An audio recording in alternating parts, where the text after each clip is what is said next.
થ્રેટન્ડ abortion એટલે શરૂઆતની પ્રેગ્નન્સીના દિવસોમાં જ્યારે તમને બ્લીડિંગ આવે છે તો એ કન્ડિશનને આપણે થ્રેટન્ડ અબોર્શન કહીએ છીએ.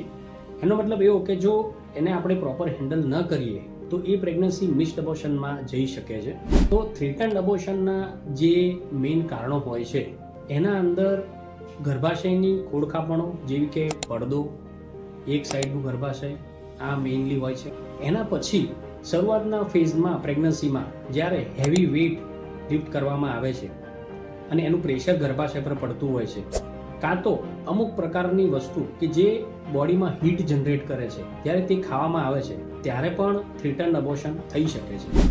ઘણા કેસોમાં અગર થાઇરોઇડ કંટ્રોલમાં ના હોય તો પણ થ્રેટન્ડ અબોર્શન કે મિસ્ડ અબોર્શન થવાના ચાન્સીસ રહેતા હોય છે.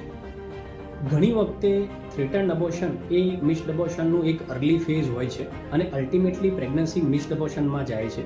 તો એ કન્ડિશનના અંદર આપણે મિસ્ડ અબોર્શનના બધા જ જે કારણો છે એને આપણે રૂલ આઉટ કરવા જોઈએ.